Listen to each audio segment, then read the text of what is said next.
মাত্র একটা ম্যাচ, আর তাতেই ভারতের সেমিফাইনালে যাবার স্বপ্ন এখন খাদের কিনারায়।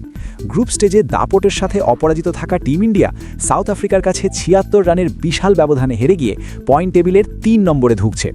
অন্যদিকে জিম্বাবুয়েকে ১০৭ রানে উড়িয়ে দিয়ে +5.35 নেট রান রেট নিয়ে গ্রুপ 1-এর শীর্ষে বসে আছে ওয়েস্ট ইন্ডিজ। সূর্যকুমার যাদবের ভারতের কি তবে বিশ্বকাপ সফর এখানেই শেষ? সব প্রশ্নের উত্তর পেতে ভিডিওটি শেষ অবধি দেখুন। অবিশ্বাস্য ফর্মে আছে শাই হোপের ওয়েস্ট ইন্ডিজ।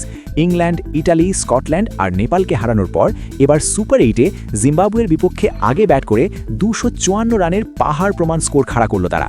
আর জিম্বাবুয়েকে মাত্র ১৪৭ রানে গুটিয়ে দিয়ে বাকি দলগুলোর বুকে রীতিমতো কাঁপুনি ধরিয়ে দিয়েছে এই ক্যারিবিয়ান পাওয়ার হিটাররা। টানা ৫টা ম্যাচ জিতে তারা এখন অপ্রতিরোধ্য। আর আমাদের টিম ইন্ডিয়া সাউথ আফ্রিকার সামনে তাসের ঘরের মতো ভেঙে পড়েছে আমাদের ব্যাটিং লাইন আপ। অবস্থা এতটাই খারাপ যে কোচ গৌতম গম্ভীর রীতিমতো ক্ষোভে ফেটে পড়েছেন।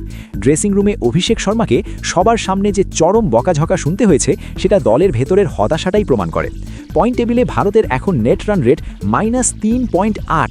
ভাবা যায়?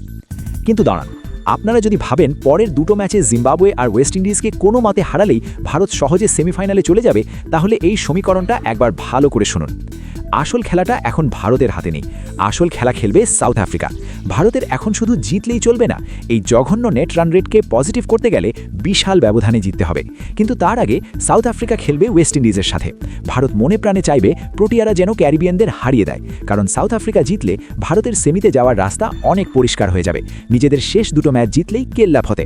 কিন্তু যদি উল্টোটা হয়, যদি ছন্দে থাকা ওয়েস্ট ইন্ডিজ কোনোভাবে প্রোটিয়াদের হারিয়ে দেয়, তাহলে বন্ধু ভারত বনাম ওয়েস্ট ইন্ডিজ ম্যাচটা হয়ে দাঁড়াবে আক্ষরিক অর্থেই একটা মরণবাচন নকআউট লড়াই। হারলেই সোজা দেশের ফ্লাইট।